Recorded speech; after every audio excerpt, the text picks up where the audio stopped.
All right.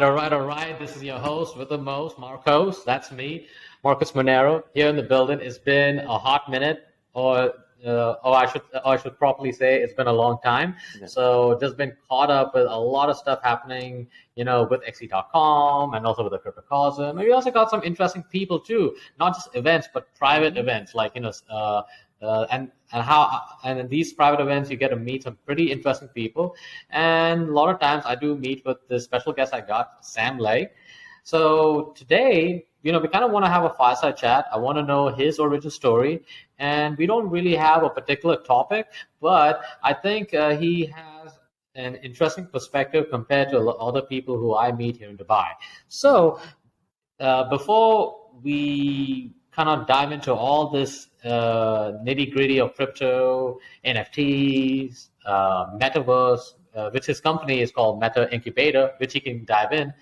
I think we should kind of always dive into the origin story of our guest. So, Sam Lai, welcome to the Cryptocosm. Hope you're doing good, man.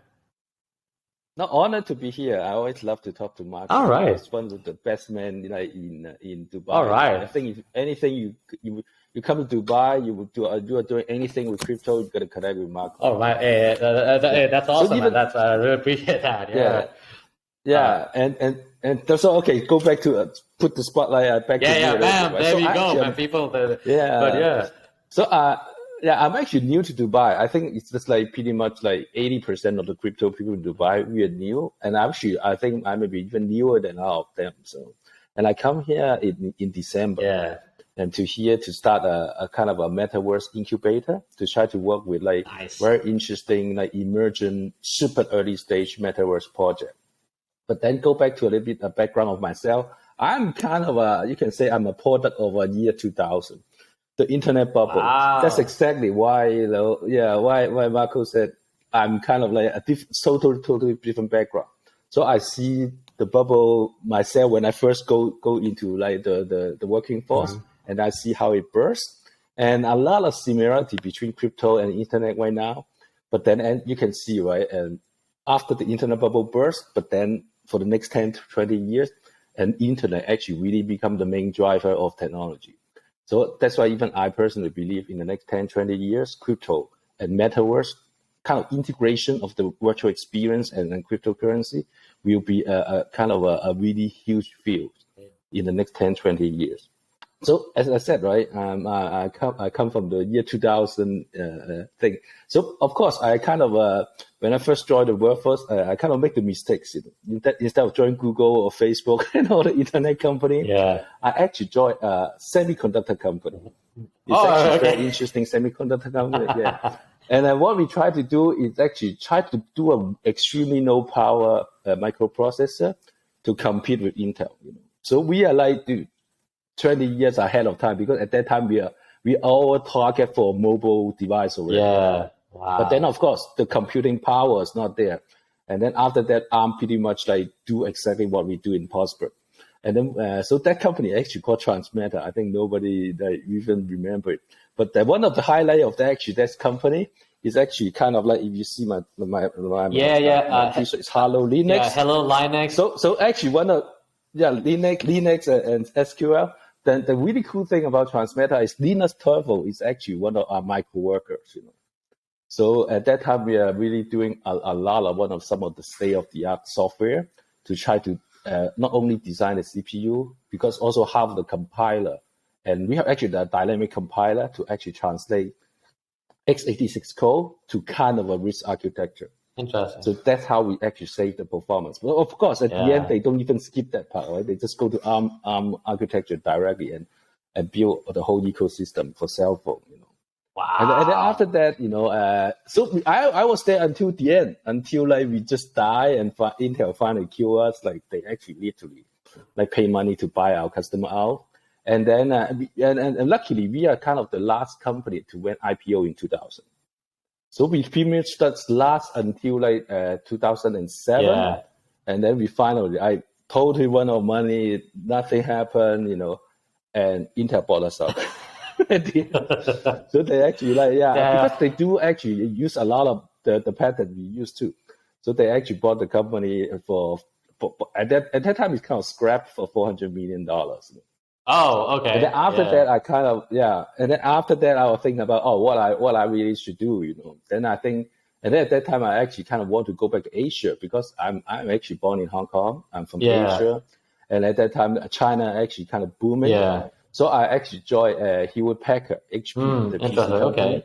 and then actually the job is actually they moved me back to Taiwan to set up R&D center in Taiwan because at that time they really try to build up because as you said, right, all the PC and server are made in Taiwan, so it actually makes sense for HP to build a huge R&D center in work with the ODM very closely because you may think that actually all the computer, all the electronics are made in China, right, but a lot of the company are actually Taiwanese.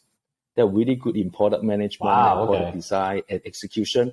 Then it's just the factory is in China, but the R&D actually is in Taiwan, and that's why right now, even when you said the conflict between China and America, right? Then a lot of actually discussion in Taiwan because you can see all the semiconductors are there, and then a lot of like electronic R&D are also in there too. Right. So at the beginning, I was actually kind of like doing software product to make sure like all the product in the PC is good. But then eventually, I actually moved to the CTO office, like because that's kind of a neutral department to build up the R&D center. But that's actually another topic, especially when you like managing R&D center. Like, but then the really, really interesting thing. Okay, after I finished like setting up the R&D center, so one of the main kind of focus I need to do is actually work with startups. Okay, right? interesting. So for me, I was like kind of working with a startup at the beginning. But then when I joined the startup, I thought, most of the startup are really funded, like a lot of money to burn, etc. But then when I actually worked in the CTO office, actually right now they call it a Hewlett Packard Tech Venture. It's how to work with really, really early stage startup. And then it's a team with a few people. They're really young. They're really energetic. Right. Okay. They think they can like change the world. I love them. I love them. Those are my people, man. Yeah. Those are my people. And then I'm the one that actually interested to work with them. And then, but the thing is, the elephant is in my bag. It's not it's just the size of HP. It's just sometimes you got a little bit thing, a product to go through the product line. It takes forever. A lot of like process, like bureaucracy. But eventually interesting. But so at that stage, right? Though I actually really get in touch with a lot of really, at that time, state-of-the-art technology, just like human-computer interface, immersive experience. So we talk about like gigantic screen that we touch sensitive thing, technology, and also like VR, AR, and then 3D printing, 3D object, how to manage 3D object, right? Yeah, all that kind of fun stuff. Yeah. That's why I kind of really have a old technology background.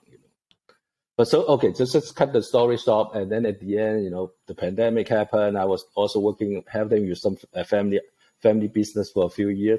And then somehow, because of the pandemic, I was kind of like hanging out in Hong Kong. Interesting, yeah. But somehow, okay, I'm in Hong Kong and I hang out with technology people. And then all the people around me are actually crypto people. Because Hong Kong was actually one of the crypto capital in the world. Yeah, it was, right? Yeah. Before... Yeah, it was. That's why like everybody like kind of connect with Hong Kong, and then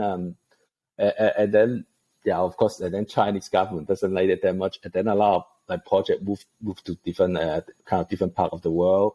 But I think actually one of the main thing that actually changed the trajectory of that is exactly the reason I go into crypto. Because I was like at the beginning, I was just like one of the doubters. Who's gonna buy Bitcoin and all the fancy stuff? It doesn't worth anything. And I always think, okay, US dollar, at least they give you paper. Yeah, sure. But like Bitcoin, don't even have the paper. It's just digital bits. Right? Come on, right? And it's the paper I can burn it, right? If I feel cold or something like that. But I really realized that the tide is changed when actually BlackRock start investing in all the crypto miner. Crypto mining? BlackRock was investing. Yeah, crypto mining company. Interesting. Okay, that's just like Riot, Marathon, Digital Galaxy, all the companies said, okay. And BlackRock, really some smart guy in there, right? Sure. And then they manage $10 trillion. Right. True. and they like really close to the American government, then I think at that moment I said, okay, yeah, crypto will become legal at the end. Maybe not right now. Still Okay. a lot No, of sure, countries sure. still It's a like matter of testing the time, water. right? Yeah, Okay. in 5-6 years, it will be legal. It will be just like Wall Street. At least for my vision, right? And Sure. everybody will access to it. And then I can also see the hype, that's going to happen. Exactly. Oh, it's really, really matched what happened in 2000 Ah, with the okay, internet. okay, yeah. So right now, hey, maybe, okay, if I should be really aggressive to do it, right? Yeah. And then we kind of talk about it. Then at that time, see what happened. And then suddenly my friend say, hey, Sam, let's start a company in Dubai because Dubai is happening. Yeah. That's exactly like one of the reasons like we come to Dubai to set up a meta incubator so we can see some of the latest and greatest projects from this side of the world. Not necessarily from Middle East, Yeah. but you can see we have a lot of projects from Eastern Europe, from India, actually from Western Europe too, to come here. Right, yeah. Not that many American, but eventually I think because we have a lot of really high quality world class conference in here, Yeah. I think some of the American projects will come here too. Yeah. So yeah, and then from there I kind of like go through the rationale. Okay, because I kind of a product guy. I do an investment, but my heart is actually really product because that's why sometimes I'm really picky on making a really really good product. Yeah, that's why sometimes to get my investment is actually really really high level. Yeah. Some of the actually VC friends I know are actually easy, and then I go through the process, right? Actually, so what are the killer application for crypto? Okay, that's a good And topic. then I'm also that Then the other thing is I kind of like I like history because sometimes history tell you what happened in the future. Sure. Because human behavior never change. We just repeating the cycle, And that's why sometimes you look at history is really one of the best indicators. But of course, you gotta map the right timing. Sure. So back would to you say the right timing on history. I guess the way I say that history doesn't repeat but kind of rhymes, right? The same way. Exactly. Okay. Yeah. Because human nature are the same. We always have the same need, the same desire.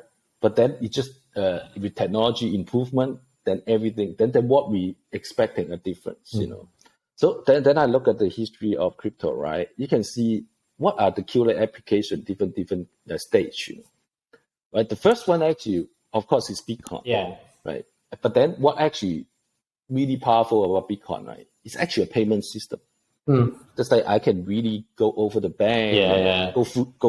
go past the bank and actually pay anyone in the world a P2P payment. Right, yeah. That's why Roger Way and all those people show that, okay, yeah, people, we can, right.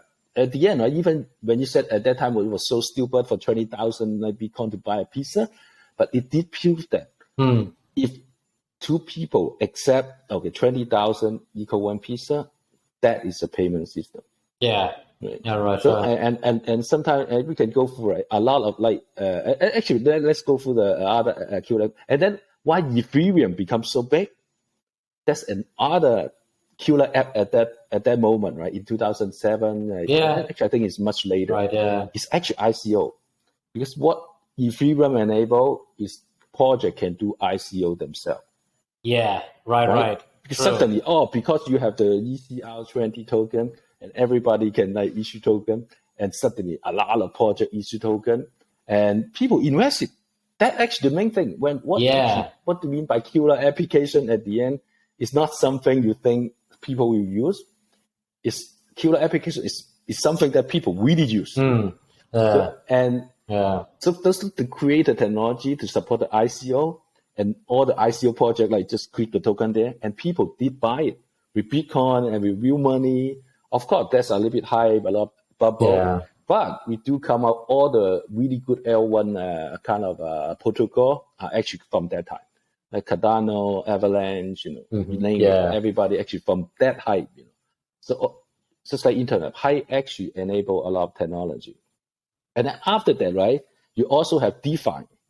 So right now, actually still right now, it's kind of the killer application, right? Just like Luna, UST, staking. So, and And of course, everybody really interested why Luna crashed, but that I think a lot of experts out there understand it. But the interesting thing I see is for all my friends who actually lose money on Luna, now they just move all their money from Luna to Tron. Oh yeah. I've been So hearing that quite a lot. yeah, I just don't understand why or what's the psychology behind it. But I didn't take the time to. But I'm sure you might be more aware of it. yeah, because the reason actually I think that is that's a basic human need. We want to save. We want to save money, and well, after we save money, we have some assets. We want to make money out of the assets. Yeah. We want to earn an interest rate. That is the exact same psychology. You invest in stock, or you invest in bond, or you invest in gold.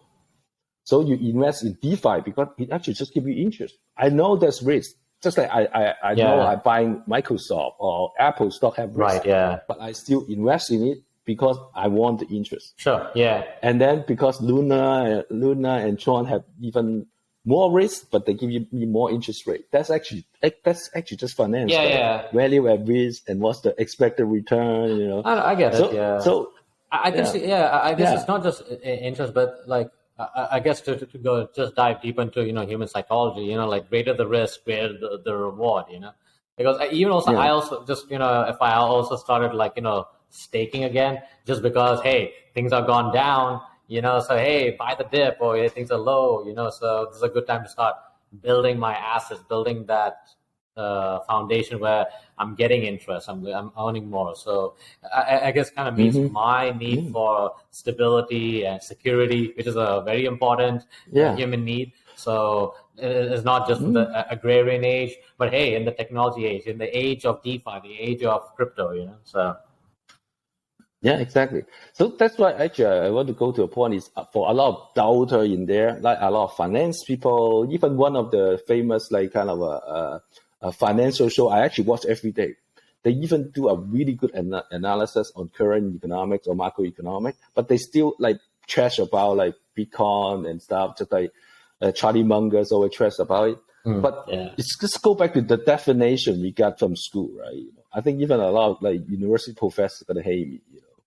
That's like kind of the fee function of money. If you satisfy this function, you can call yourself a currency. So the first one is exchange of, it's a medium of exchange. Right. Just like for this, I can exchange goods and services with you. Yeah, sure. But as people already proved, right, I can use Bitcoin to buy pizza. I can use Bitcoin to buy Lamborghini. That is done. Yeah.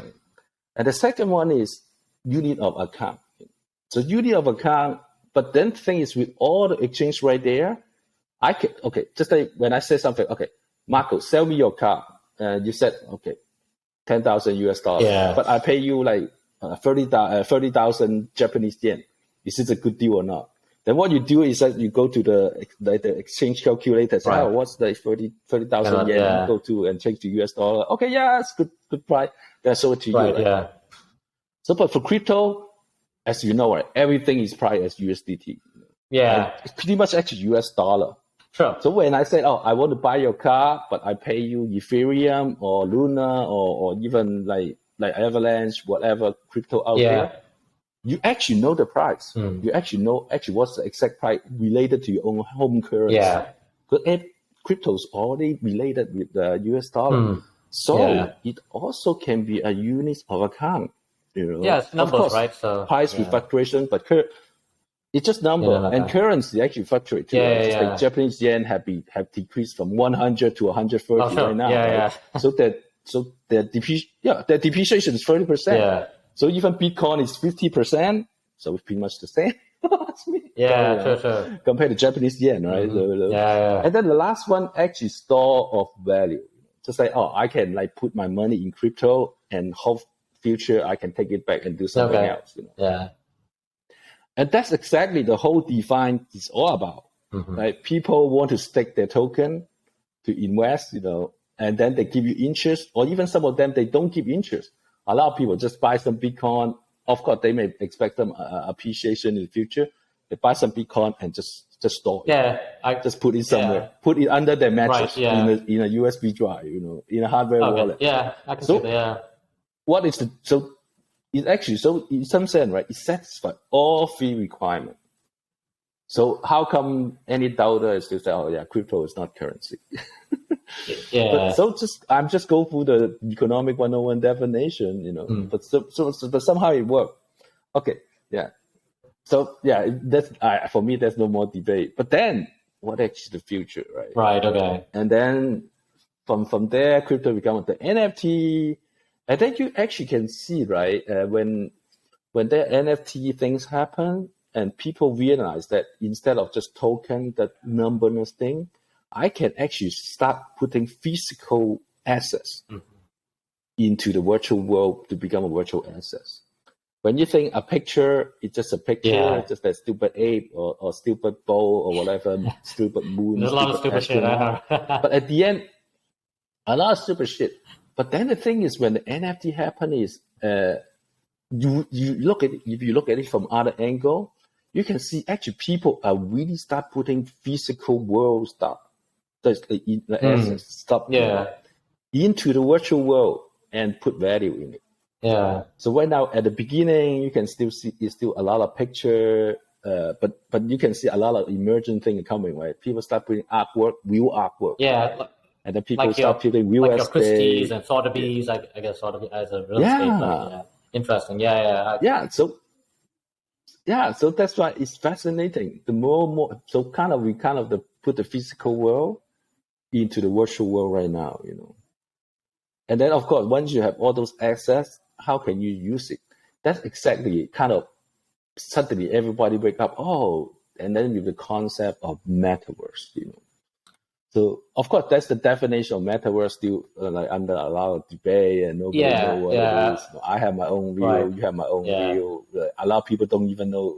It's only hear about work, and then they think Facebook is a Metaverse, and that's it. So that I think that's exactly why we set up kind of the Metaverse incubator, not a crypto incubator, because I think the Metaverse is the biggest utility for crypto and for a lot of killer application come out in that field. So. Okay. Yeah. Okay. Now, when you put it that way, I can see the potential for the Metaverse can just go leaps and bounds, right? It's so encompassing. Yeah, because I never thought Metaverse has such a overlapping kind of deal. I just thought it's like a separate silo, just. But I guess it's interesting to see. Now it's good that you shared that perspective. So within that Metaverse, you got your NFTs, definitely crypto payments. Definitely is going to be. I think personally for me, it's sort of like a main driver, not only just a Metaverse, but also in the real world too. So I think crypto payments is still a big deal that needs to be brought into the light. But that's the reason I got into crypto in the first place, was to operate, on a different level, So, but it's interesting to see a lot of people have that hodling mentality. They just hold Bitcoin.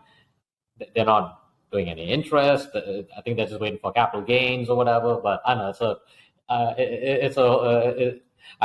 I guess we're just going through this sort of a social change. I don't know. It's hard to explain it, actually. It's actually very difficult to I can't explain it, but it's emergent. It's something that we can feel is happening. Yeah, so we're just witnessing really the change, right? Hard to. Yeah, we witnessing the change, but then we kind of exploring actually what actually really the big impact to human being. But that's why Innovator and you and me working so hard every day, just learning every day, and see how we can build something on top of it, right? Because for me, Metaverse is really something metaphysical. You can say it doesn't exist, you can say it exists, but realistically speaking, right? For me, Metaverse is really the hybrid world between the physical world and the virtual world. Sure. Yeah. So for a lot of people, when they talk about Metaverse, they think everything is virtual. Just that in the future, we'll be just like Matrix, put in the goggle or whatever. Or maybe, actually, a lot of people think the best kind of Metaverse interface, the neural link. I know that. Put something in your brain, and then you just Yeah, that's exactly what Elon Musk like kind of a evil plan is all about, right? Like put everybody into the matrix. But for me, I actually not that negative. I actually think Metaverse is how it's. First of all, I think there's two characteristics of Metaverse. Like, not talking about technology yet. For technology, it can be so many different ways. But one characteristic of Metaverse is actually there will be an infinite amount of Metaverse. Sure. Okay. It's not like Matrix that, at least from my Okay. my view, Yeah, no, right? that's a It's good, not like, another we have interesting one perspective. Metaverse and then move in Yeah. there. So it's a unlimited amount of Metaverse. Yeah. My proof is, okay, one of the really kind of a big field on Metaverse is GameFi. Oh, So it okay. pretty much Yeah. game that you put the Web3 element in there, so I can use cryptocurrency and buy and sell assets between other players. So you kind of have your own economics and your own society in there, right? But then you look at the game, right? And then the thing is, and what happened in the GameFi world, right? It's not just one game. It's like infinite amount of games. Sure. So for me, today, I want to be in the Star Wars world, Star Wars game, and tomorrow I want to be in the Indiana Jones game, and then tomorrow, at the next day after, I want to be the Avatar's Metaverse. Yeah. So it actually is infinite amount. And then the second thing, it actually go back to Metaverse it's very important actually when we talk about like Metaverse startup or crypto startup is really become the community come first. Yeah. So why Metaverse have like unlimited number of Metaverse? Like because we have infinite amount of social group within the real world. Sure, right? sure, yeah. Some people, the people that like shopping is one group. The people like swimming, that's one group. The people like animal is one group. And people actually have different diverse of interests. Yeah, sure. That's exactly why sometimes you and I in the crypto with coffee, right? Actually, one of the like awesome hangout with the best builder in Dubai is the crypto with coffee. I'm not going to tell you more about it. When we talk about digital identity, and then some people really want to build a universal digital identity crypto system. It's awesome, smartest like crypto engineer I ever know. But then my point, right? That's a ridiculous thing. I don't believe in digital identity. Right, true. Because I believe in multiple avatars, Because if I'm in the Star Wars world, I want to be like not Princess Leia. I could be like Han Solo. And then I want to be avatars. Then I want to be one of the blue men or one of the regular men, right? You can choose, You can pick. Whatever you have happy, right? And that's actually one of the real thing that potentially why in the current world, right? We do have a lot of like sad news. Like in the physical world, so a lot of people like try to go to the virtual world to see some kind of release, right? But when they release, they don't want to be their own self. They actually want to be their true self. Yeah, I guess so. not the self within the society, Yeah, because as you know, right, society have a lot of restriction for people, right, for human being. But somehow, when you go to Metaverse, then we can be relaxed a little bit. So that's why, in terms of Metaverse, I think when you said infinite amount of Metaverse, it also can be enabled by infinite amount of technology. So it can be like using VR, AR, have a virtual world in a goggle, or you can be like a really like well-built game universe that you can still a kind of 2D. You're looking at a screen world. There's also Metaverse, or even a kind of really good experience between the physical and the virtual world. Is also a Metaverse. For me, right, currently, the biggest kind of Metaverse I know in the world, because when I said Metaverse, it's something that kind of fanatics. Crypto is a Metaverse, So it's kind of virtual, but people love it and become a real thing, Yeah. But for me, the biggest Metaverse is Apple. Apple, the company. Oh, okay. I need to dive in more. I think that's interesting to say that. I think a lot of people will be surprised by that. No, but the thing is, what actually the definition of Metaverse, right? Is something look awesome, nothing majestic, huge, Sure. And I want to be connected with that majestic organization. All right. So I guess you're kind of talking about like ecosystem, right? I guess in terms of how Apple is. Ecosystem, okay. Yeah. So that's why, right? You go to an Apple store, oh, everyone is built by glass, it's super well designed, it's in the best part of the mall. Everything's really laid out. Okay. You connect with Yeah. you connect with a really good of people. They have good servers and stuff. And then you go to their hardware. Okay, I got an awesome cell phone. I got awesome iPad, awesome iMac. All the software work digitally really well. And I spend 8 hours on an Apple. Yeah. So is it that the metaverse to you? Yeah, just like when you say someone spending 8 hours like like on a game, right? So you're spending pretty much eight hours of your day, Yeah. like in the Apple phone. Then you actually in the app physical, like virtual part of the Apple. All right. Okay. When you go to the Apple, that's a fast when you go statement. to the Apple store, when you go to the Apple store, you're also in the Apple Metaverse too, right? Yeah. Right?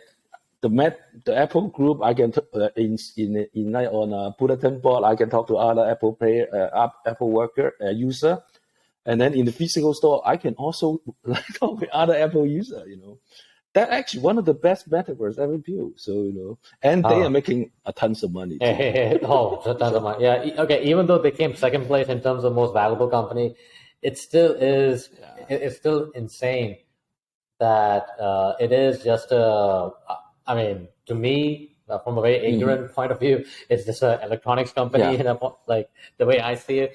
But the way they have sold a vision in terms of just using your phone, your laptop, then all of the stuff, and creating this ecosystem of payment, Apple Pay, and music, and just even also the branding itself. Yeah, in a way, it is sort of like a prehistoric version of a metaverse or what is to come. So it's I don't know. No, also, one thing most important is the experience and prestige. That experience. Just like, do you remember? Right. When I'm holding an iPhone, I am better than the other person, right? For a while, It's even as of right now, right? Yeah. You always say, the rich people use iPhone, the poor people use Android. Yeah, something like that. Yeah. Right. That's like, I always want to be an iPhone. But so that's exactly the same psychology of NFT. Okay. Yeah. It's all about community. Is I have that NFT and you don't. Okay, but do you see like with NFTs, right? Because you've been in Dubai. I mean, NFTs is just going crazy. So do you see people buying NFTs? Okay, one side is the community side, but there's also this aspect of this Instagram flex kind of deal. Like there's this like a hierarchy, Of course, I think it's always hierarchy. There's a lot of hype in there.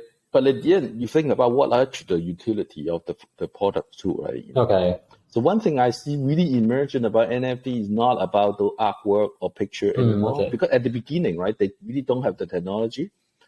All they can sell is just a picture. Yeah. But when you have that picture, it shows you that you belong to a group. Okay. There's some sort of like a... Right. You belong to the Bored Ape or whatever ape. Yeah. Like mutant ape or whatever. It's still a prestigious thing. It's at the end, just like when you said, in a Dubai, right? You can join the Marina Club, and then they have something that you can put in front of the car. Yeah, okay. The same, for me, the same. That is kind of the physical NFT people are selling long time ago. And I think actually I can jump in one point, right? So this is okay for all the people. Like maybe you can highlight it when you put this kind of a highlight of the video for all the viewer, even for all the startup founders. Yeah. I think one of the things is when you want to find the next $1 billion idea, is to find something that now only rich people can enjoy. Yeah. But through technology, you can make everybody enjoy the same thing too. Okay, yeah. So you can think of like this, right? NFT is just like the golf club membership, just like the yacht club membership. No, that's a good point. I haven't thought of that. Yeah. Yeah, but right now, because the NFT with technology, you can belong to the Bored Ape Club. Only like 2,500 people on Earth have it, right? Or you can, then someone actually, the Star Wars people can think, I want to have a Star Wars NFT. Only 5,000 people can do it. Then you can see how much actually that NFT will work. Yeah. It's at the end, it's just like how many people actually own a golf club membership, they go to golf club, not that How many? Sure. even how many people go to gym. Yeah, gym membership actually go to a gym, right? Actually I have a gym membership. I'm a healthy person. But I guess like generally like gym memberships are they're pretty affordable. But when I think of in terms of a good example of a really expensive gym membership, maybe a couple of years ago I learned about Equinox.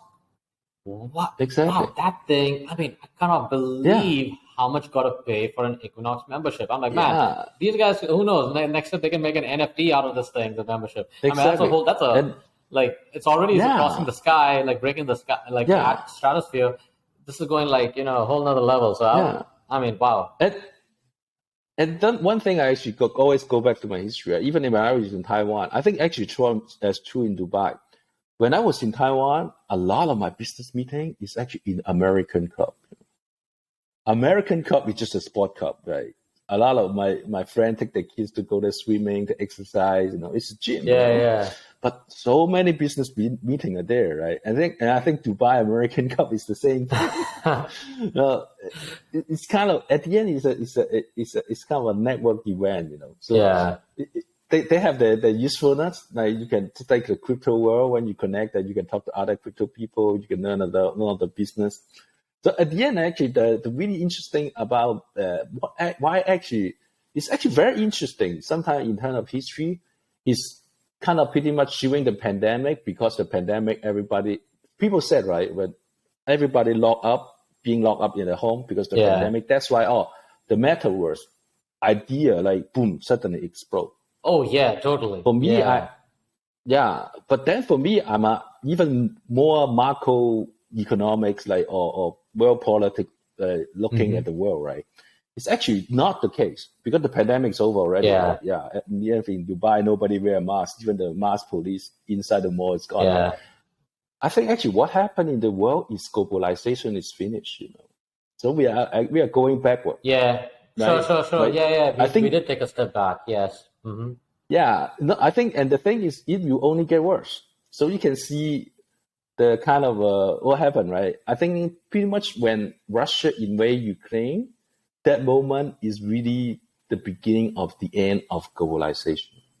Okay. So you can see, right, from there, the world kind of like break into two camps, China, Russia, Western Europe, America, and then the rest of the world try to figure out which side I'm in. Okay. And then Dubai, like, try to play neutral. And right now, actually, what is the hottest topic, actually, for the last few days, right? Is all the country start kind of banning export of food. Oh yeah. Well, we're going to some food shortages. Just like India, food, not just food short, just food. Like India just stopped export of all the wheat, and also I think palm oil. Yeah. Because right now, because that's actually the thing is that globalization sometimes create a world that's not fair. Like the Western world, who conceptually have more money, can consume more. Yeah. But then right now, because the inflation is coming, and so the resources, if you look at a few world economics, right, then all the resources actually go to the one have more money. But the problem is, you can look at India, right? India's poor. So for Indian merchant, it's more incentive for them to export the wheat and the palm oil to America to make more money than sell it to the Indian, right? Because Indian, their purchasing power is lower. Yeah. And the thing is, because then the price of India go up to the hood, and then all the people are getting angry. That's exactly the government need to like behave. It's like, okay, let's stop it. I need to make sure my own people like feed first. I don't care about the businessmen, like business people's interests. So politically, it will be. So and then China also have their own issue with the pandemic. That's why the supply chain is broken, and not just India, right? You can see all other different country, Brazil. Even also with Egypt too. Egypt also played things like that too. So. Exactly. So we kind of live in a disconnected world, but somehow Metaverse is the world that we can connect to, and through technology directly to someone that we know. Right. Okay. It's sometimes not just there's a like kind of surface layer, and then there's also actually a bigger trend that actually somehow make that happen too. So that's why Metaverse is fascinating. That's why we always can discuss. Yeah, no, but that's the thing. I never really kind of dive deep into metaverse and stuff. I don't know because I was thinking. Obviously, I do understand. There is a semblance with with the physical world and the virtual world. Think of that Pokemon Go thing. Like you're in the real world, but with your phone you can see the other level of the world. Like I guess I can see a lot of interesting like spiritual definitions. Like world within Exactly, worlds, yeah. like different dimensions, that kind of stuff. So I think that will start to connect a lot of people, not just from the gaming side, but I'm also seeing like people from other religious persuasions. Let me put it that way. So they also see something, but at the same time, too, I'm also kind of skeptical about some of this Oculus stuff, and I guess maybe I watch way too much of Matrix and like dystopian movies and stuff. Yeah. So that's that could be another thing. Thank you, Hollywood. You messed up that. But I don't know because earlier I didn't understand. Like I'm seeing like like companies like like McDonald's and all these like Nike or like hey, we're entering the metaverse. Like, okay, so what does McDonald's has to do with the metaverse? Like I don't like, but then I kind of get I kind of understand the the play. It's really a long term play, right? It's I guess they also have to play on the metaverse hype. So I don't know. That's kind of been my experience. I mean, sorry, I had a thought, but it's about NFTs. I don't know if you've been in Dubai, so I'm sure you know about like the Dubai police. They started their own NFT. I thought I was pretty surprised by that. But I also found what's surprise? Yeah, but I also Jay Leno got the tag of the California Highway Patrol United Foundation. Oh, really? Right. So that is the ultimate like my few $100,000 NFT, right? And make sure that you never get a speed ticket. Oh yeah. That's what I was kind of curious, man. Like because I haven't saw any utility when it comes to the Dubai police NFT. But if they do, I'm kind of curious. Like would you get out of jail kind of thing, or would you like not get a? Hey, you never know. Okay. So if I'm gonna get a Dubai NFT or something, I don't want to get a what do you say? Like a parking fine. I mean, like a traffic fine or something. Okay, fine. All right. I guess I'm cool with that. But at least some benefit, just simply get some picture of a police car. Like I wouldn't care. There has to be something unique, right? No, but that's the kind of the creativity of human being, right? We actually can create utility out of it. So, okay. Yeah, that actually is very interesting. So I guess would you say like utility is in the eye of the beholder? Yeah, exactly. So I was actually just recently exactly. So I was watching someone. I actually watching one of the really interesting. I think it's video from one of the founder of My Rock like venture. I'm not promoting My Rock venture or something like that.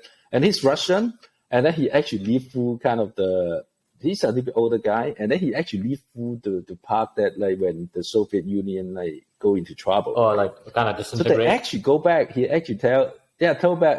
The money, the ruble become like worth nothing, and people actually go back to use like water bottle or something to trade between people. That actually become currency. Okay, yeah. So I guess like if you're familiar with like, I mean, you've been in the States, right? So you know about. I don't know if you're familiar with the prison system in the U.S.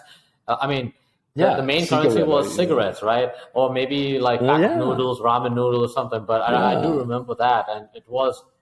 I think from there it kind of made sense. Like it met certain like what you said earlier in the beginning. Like it met certain criteria. Is it a medium of exchange? Is it a unit? Is it a unit of account? Oh, okay. Is it fungible? Almost fungible, but good enough for that environment. So. Yeah, you can cut a cigarette by two, something like that. So. No, but the thing, I don't think fungible and all those things is difficult because at the end, it really just depends on how you do the exchange. Yeah, right? sure. Yeah. Just like in Dubai, the dirham is fungible, but eventually it's still what the new base unit is still one dirham because nobody ever can give you the change. I guess it's just. I guess when I mean by fungibility, it's just interchangeability. Like say for example, with Bitcoin, like BTC. not one Bitcoin is equal to another Bitcoin based on the transaction history. If it's gone through a blacklisted address by the OFAC, whatever. There's something not many people know about it or even understand. So sometimes a lot of the BTC maxis, they don't talk about that. So but yeah, fundamentally that's a whole other topic. But as far as sorry, you were going back to, I forgot, we were talking about NFT or something like that. I forgot. Yeah, but the thing is that so NFT is kind of just, I think NFT and even coin at the end, it almost become a community license or also a community coin. Okay. Just like at the end, right, each community can actually have their own crypto. Oh yeah. So they can trade between themselves. Sure. Right. Yeah. But and then you have a bigger community. Then maybe you need another token to trade for something else. So in the future, right now we are in the world that everything is priced in US dollar. But in the future, maybe everything priced in a different tokens, Just one assumption. That can change. So like for what? Like if you're looking at monetary history, we have been going through almost 100-year cycles. Like previously, it was the British pound, then the Americans picked up what the British left off. Yeah. So that's the US dollar, and now what? What's going to be? Could it be the IMF? SDR? Could it be Bitcoin? Could it be something else? Or if you look at ancient history. But that's exciting. Maybe that's the Marco coin, Marco and Sam coin. We've got to create ourselves. Yeah. I don't know about me having a Marco coin, but I am more of a persuasion of either Bitcoin Cash or Monero or maybe over BSV too. BSV, I can see also BSV too. So I don't know. We still have a long way to go, but I have to mention that we're sort of in a timeline where we're seeing things happening. We don't know what's going on, but we're seeing a lot of things happening within the cryptocurrency space, and also globally too. So, but it's good that you shared some of your history back in the 2000s. So I think it's sort of a reminder that some things are sort of repeating, in a sense. Yeah, because at that time nobody knew what the internet is too, right? Then you think, internet. So by now, what actually because at the before, right? Internet is just a like telephone book, right? Like really boring page. That directory, yeah. But what internet can become, right? It actually become a total service provider. I don't even need to go to supermarket anymore. Yeah, right? It's actually become the biggest database on earth. Like I Google search every day. There's so many. It's actually really building something that really good for human being. And make our life is much more convenient. And I think crypto and even Metaverse is always either make our life more better, more efficient, or make me happier. So then that's exactly why I'm in this field, because so many is happening. We don't know what it is, but let's build it together. And it's very exciting as I'm a kind of a meta incubator. I see so many crypto and metaverse projects. So interesting. That would be very interesting. Oh, sure. Yeah. I'm sure there's so much of interesting stuff. We've got a show here. Definitely would love to have maybe another episode just talking about dealing with your experience with projects and some of the stuff they're working on. I think it's really interesting to see, to mention, why we got into the crypto space. Right? There's so much amazing stuff happening. Yeah. Like personally for me, I have met, I think some of the smartest people on the planet, in the world right now, they are operating in the crypto and blockchain space. Far none. No one. There's no other industry I can see this company, even AI or whatever, or machine learning. There are smart people, but with crypto and blockchain, definitely there is. And I think in terms of technologies leading the way, it's crypto and blockchain. They're bringing along, hey, here comes machine learning, here come along AI. So I don't know. I think they're definitely insightful though. But I'll tell you what. Let's try to have maybe another episode, maybe next week. Kind of dive in deeper, but sure. Meta Incubator and your experience with different projects. I think that's something pretty cool.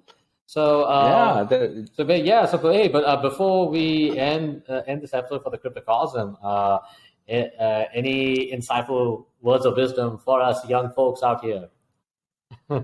Just learn about crypto. Start learning programming. That actually is it's a wonderful world, and then and talk to us, we show you the way, Sure. Okay.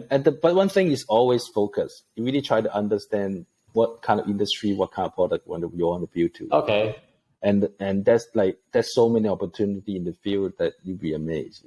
But say for example, I mean, there's some young folks out here in Dubai or elsewhere too. Okay, like if they want to specifically learn about Metaverse, they want to come and reach out to you. Yes. What's the best way they can reach out to you? And you can just always email me at sam@incubator.com. Okay. Or info. Okay. Yeah, the same actually. But do you guys also have a website too, I'm assuming? Yes, exactly. Metaincubator.info. Okay. .com. Oh, you fancy .com. Oh, wow. Okay. Exactly. Yeah. Okay. Cool. So definitely, I've shared in the YouTube description below as well as in the podcast. But if I were all the young founder, I talk to Marco first. Marco is he's even more connected than I can definitely. I'm definitely proud to say that I can connect you with some of the right people in this industry here in the UAE, but also other places too. But definitely, Dubai is really active. Way more. Really active. More people are coming over here. They want to have a piece of the action. In terms of the leadership in Dubai, they are forward thinking. So compared to other places, I mean, it's very sad to see, like Portugal, for example. A lot of folks have went to Portugal.